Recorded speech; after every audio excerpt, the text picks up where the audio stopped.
Anda kembali bersama kami di Breaking News Kompas TV, sidang isbat penentuan awal Ramadan 1443 Hijriah. Saudara Badan Riset dan Inovasi Nasional sudah memprediksi adanya perbedaan awal Ramadan antara NU dan Muhammadiyah tahun ini. Karena adanya perubahan metode dan posisi bulan. Untuk membahasnya kita akan sapa Andi Pangerang Hasanuddin, peneliti astronomi dan astrofisika Pusat Riset Antariksa 8 BRIN. Selamat malam. Selamat malam, Mbak Rizky. Pak Andi, bagaimana prediksi akan ada perbedaan awal Ramadan dalam analisa Anda?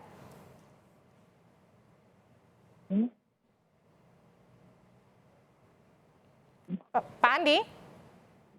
Iya, Mbak Rizky. Pak Andi, bagaimana prediksi akan ada perbedaan awal Ramadan dalam analisa Anda, Pak Andi?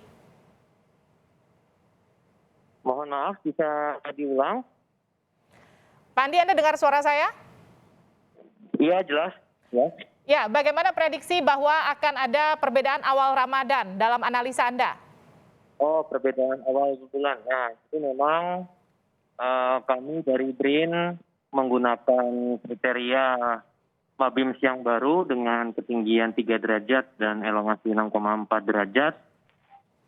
Karena kondisi hilal di Indonesia itu masih belum memenuhi kriteria, maka ada kemungkinan 1 Ramadan jatuh di hari Minggu 3 April 2022.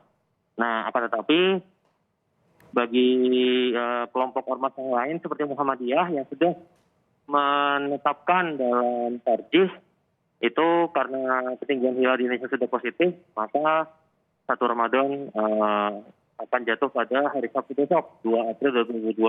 Nah, potensi perbedaan ini memang karena penggunaan kriteria visibilitas hilal yang berbeda-beda. Nah, dari Muhammadiyah menggunakan wujudul hilal, sementara dari pemerintah maupun NU menggunakan kriteria Mabims yang mana sudah dirumuskan oleh menteri-menteri agama di 4 negara di ASEAN, yaitu Brunei, Indonesia, Singapura, dan Malaysia. Baik, pemerintah menggunakan, ini kan metode baru ya, apa bedanya dengan metode yang sebelumnya, Pak Andi? Nah, untuk metode baru ini ketinggian hilal lebih tinggi. Jadi untuk Mabims yang sebelumnya 2 derajat untuk ketinggian, untuk Mabims yang baru ini menjadi 3 derajat. Nah, untuk elongasi atau sudut atau jarak sudutnya yang tadinya 3 derajat menjadi 6,4 derajat.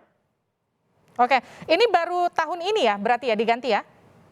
Iya, jadi dari hasil pertemuan informal Menteri-Menteri Agama Mabims di Februari disebutkan bahwa kriteria 3 derajat dan 6,4 derajat ini sudah berlaku surut mulai Februari kemarin. Dan baru kemarin tanggal 31 Maret dari PBNU sudah memutuskan bahwa kriteria visibilitas hilal yang Mabims baru ini sudah berlaku.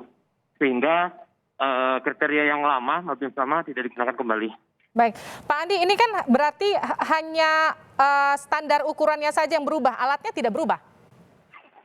Untuk alat pengamatannya tetap sama, jadi bisa menggunakan mata telanjang, bisa juga menggunakan alat bantu seperti teleskop maupun binokular. Baik, selain tadi mengukur sudut, apalagi yang menjadi kriteria penentu 1 Ramadan atau nanti 1 Syawal?